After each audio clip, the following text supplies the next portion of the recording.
If I do this. Oh, scissors. Okay, see, I actually kind of like this. Hi everyone, my name is Tommy, and if you want an unfiltered, raw look at MCM Comic Con London 2026, then you can stay right here and listen to me badger on for like 10 minutes. I don't know how long this video is going to be, but you know what? We're going to ride it and see how long I can last. If you've never been to a convention, like me, this was my first ever convention in my entire life, things can hit you hard, and it hit me like a semi-truck. I thought I came really prepared, and turns out nothing really did prepare me for this massive event. But before we actually jump into all the fun and jolly stuff, we need to have a real chat, me and you. Just get close to me, yeah, just get kind of close. Don't get too close. If you've never actually been to conventions before, I really strongly suggest you try it out at least once. Maybe not something as big as London Comic Con if you have really bad anxiety. I would say start off like a village town one or like your local one that's running.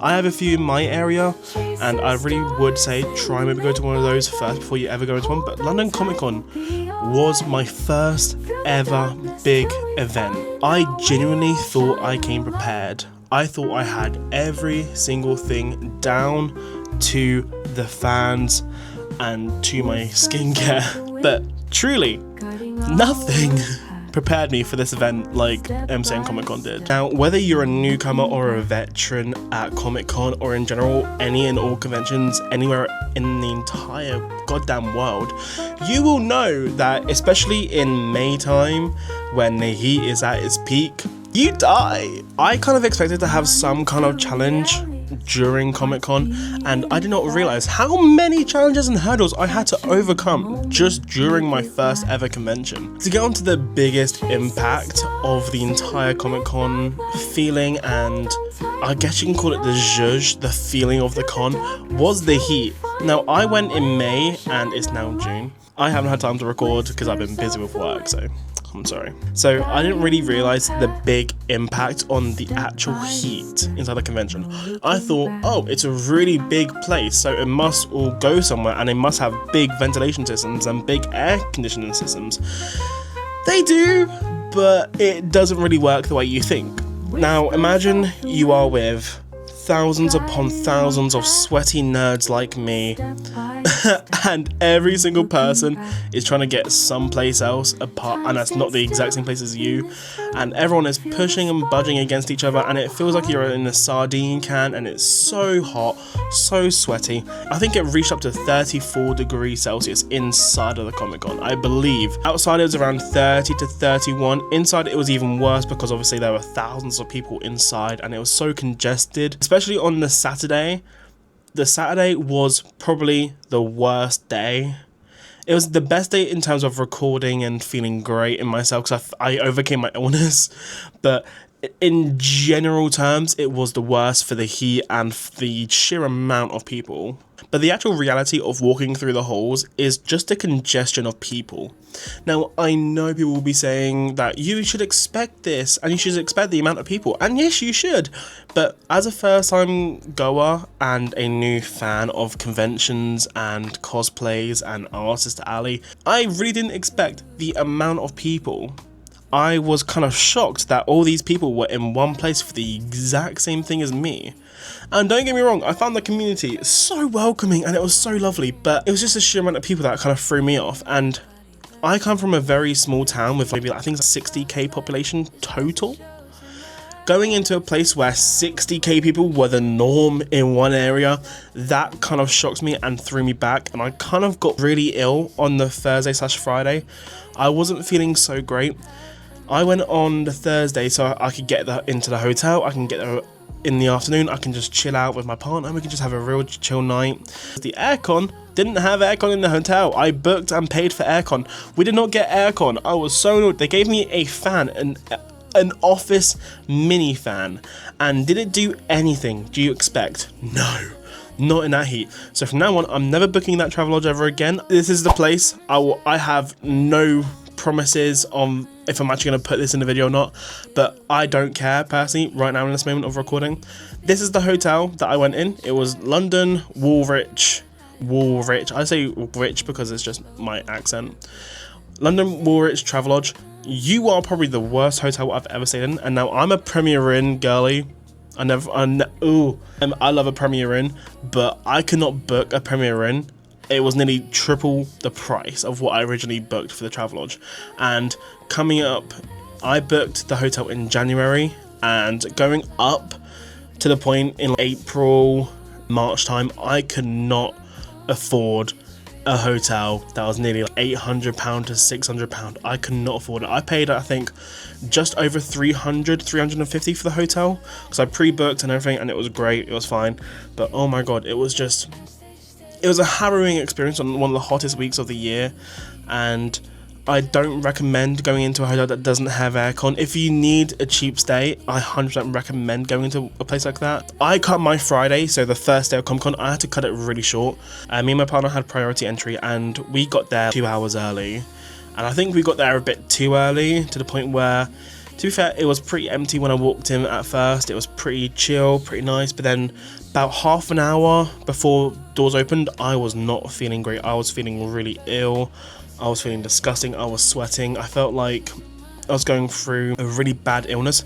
I just could not do it. I got in and I had a look and I was like, this looks great, looks amazing. I went through Artist Alley for a really short amount of time. I booked it into an Uber and I went back to the hotel because I could not stand the heat, and the feeling and the congestion of all the people got me really ill. So I had to get back to the hotel, chill out, sit on the toilet for about 2 hours and just chill. And to be fair, I'm pretty grateful I did that because I managed to get over the illness, and I was able to get up at really early in the morning on the Saturday, and me and my partner got there, I think, an hour and a half early, but we got there quite early, and I'm pretty happy we got there early because we got so much footage done. Not as much as I originally would have liked. I now know what I want to do for when I'm recording Comic-Con, and I think it's a learning curve and learning experience. I didn't get that much footage as I would have liked to, but all in all, I think it was a pretty good time for me. Apart from the heat, I would have to say the crowd is a killer. When you're waiting in the main hall, waiting for all the doors to open, when it actually opens, like Artist Alley and the Dealer's Den and the stages and the food, when everything opens up, let me tell you how congested it actually was. The videos don't really do it justice, because as a person who used to watch a lot of this stuff and versus actually being there, it honestly, it felt so different, and I just couldn't handle it with great struggle. And I feel like I felt really exhausted just from being there, because it just felt so life-sucking, because it was so busy, and every 2 seconds you're like, oh, sorry, because there was just so many people trying to get everywhere else, and I don't blame them. Get where you need to go. I got where I was going, but coming from a small place where I'm like, excuse me, sorry, it felt really hard to move around in a place where a lot of people just move and shove in a polite-ish way. Some people were really rude, so work on your manners, people. If you're dealing with a crowd, I would honestly say go with a friend. Go with 1 or 2 friends minimum if you can, because if you're going alone, I don't think personally I could ever go to a convention alone, because I think I'd get too overwhelmed. So I'm quite grateful that I had my partner and his sister, people that I saw and recognized. I'm grateful to have everyone I had over there. It was really great. It was such an amazing time.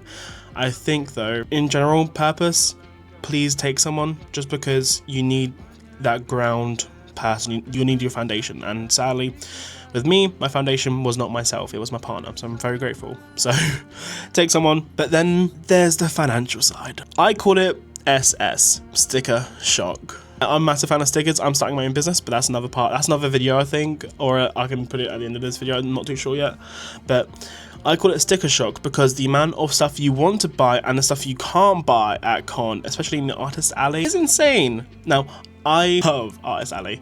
I think I've been watching Artist Alley for quite a few years, to be honest, but I never actually went to a Comic-Con because I didn't have the time nor the money, nor honestly the friends or people I love to go with, because I felt very awkward going by myself.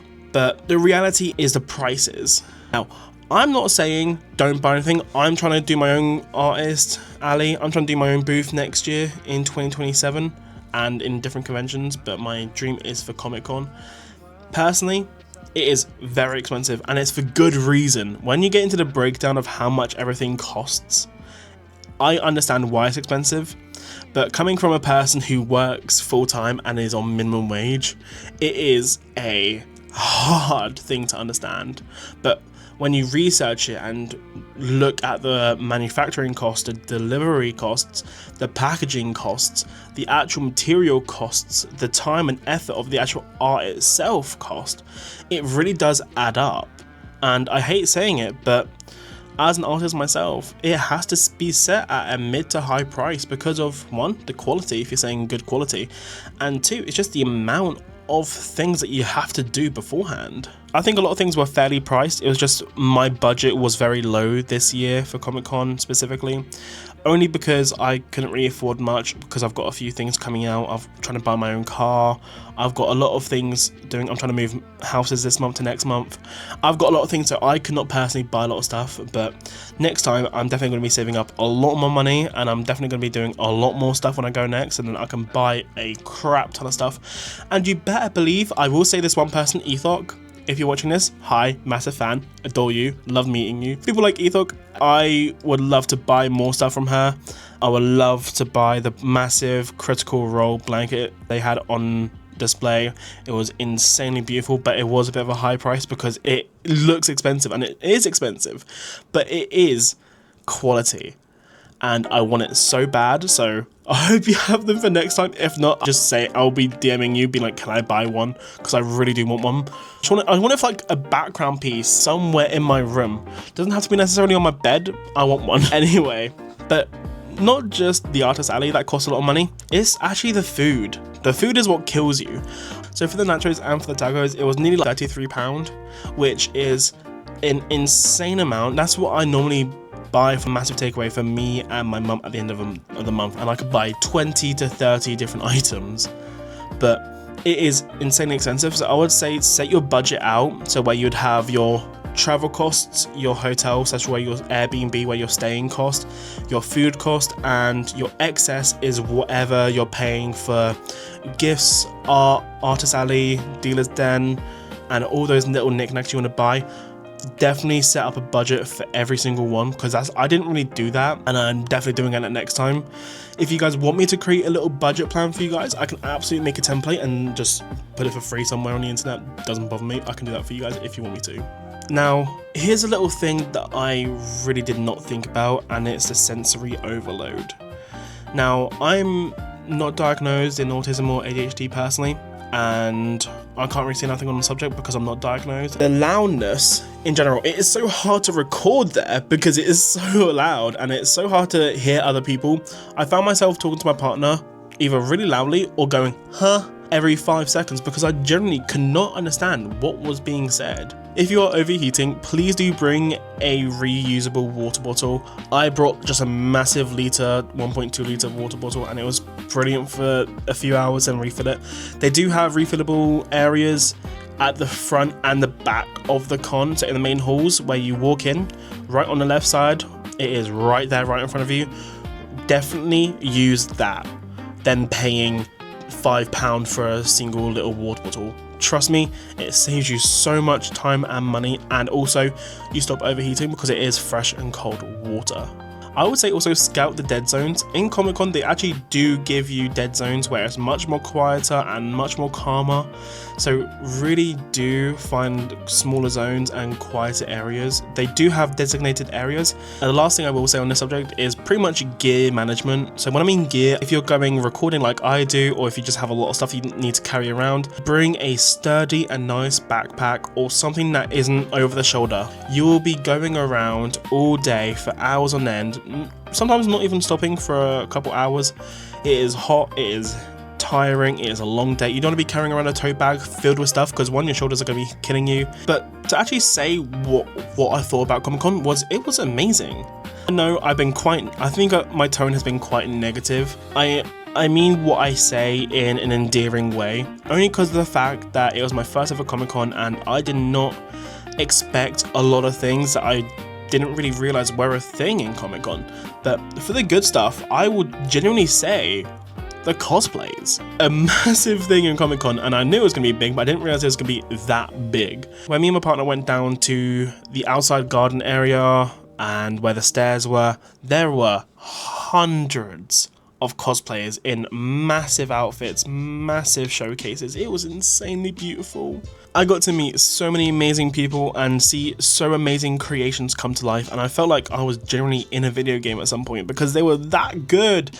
And the community was so nice about it. When I was asking questions about their cosplay, how did they make it, how much time did they put into it, everyone answered really nicely, and I just really appreciate people in the con and appreciate every single person who I talk to, because thank you for making my good experience, my first ever experience, really good. But sadly, I didn't get to meet any of my favorite creators in terms of celebrities or people who are in the media. And I really wanted to go meet Damien Haas from Smosh, and he's a voice actor as well. He is amazing, he is so funny. I wanted to go meet him, but his lines were so long, and it was not his fault for it being a lot of money to go see him and take a photo. He did also, I will say, he did put on his story that it was free to go say hi. That's absolutely great, and it was free to take a selfie with him. I didn't have the time nor the honest effort to, because I was so exhausted by the end of the day when I saw it happen, when I saw the post. It was quite annoying, but it was fine at the end. It is what it is. But moving on to where the artist alley was, I really have to say, I immediately fell in love. I fell in love with Artist Alley and the creators and the booths and the interactions you have with customers and the creators and the artists. It was so insane, and I felt so at home. It was quite weird. I felt really at home with it, and I'm quite shocked I did feel at home, but it was quite a comforting feeling, I will say. In the smaller zones especially, I will say, it changed my entire perspective of art and selling, because it felt not as a dream, but it felt like a goal in the end. And it is a goal, and that's why I'm trying to do my own booth next year, but we will see what happens. I'm going to try and do the smaller stuff first, obviously, and try and create artwork. I'm currently looking at printing my own stickers at home. I'm going to be spending a lot of money and a lot of time on this. I'm trying my hardest to go through all the things, the right track to create my own artwork, and I'm really doing my best, and I really do hope that they do come out well. So that's why I'm trying to create my own stuff first. So if I ever do this, please do go check me out on Reading the Room on the Instagram, TikTok, and I don't think I'm going to create a whole new YouTube. I think I'm just going to put my YouTube stuff that I'm going to be creating on videos like this on my Tommuhh account, because Tommuhh is just my main account. I've got subscribers on there and I've got video views. It's got my algorithm all sorted, so I'm probably just going to post it on there, maybe rename myself. I'm not too sure yet, but we'll see what happens. Honestly, I really love Comic Con. I will be going again, hopefully in October if I can. I don't know why my computer turns off. It's fine. But in the end, if I'm able to go, I will go. If I don't, it's not that big of a issue for me. It's just a bit upsetting. If you have any ideas of what I should create and what kind of vlogs you like, or anything that would be pretty good, then please let me know in the comments. But apart from all that, I think my Comic Con experience was a pretty good one, to be honest. I think I could have done a lot better in terms of being a content creator and vlogging vlogging the process. I could have done a much better job, but hey, it was my first ever experience, so don't shoot the vlogger, I guess. I don't know what the terminology is. I've been calling myself a vlogger. But in the end, thanks so much for guys joining in, and I will hope to see you guys in the next video. So have a great day, and please stay hydrated because it's still very hot. But apart from that, have a great day, and I'll see you guys in the next video.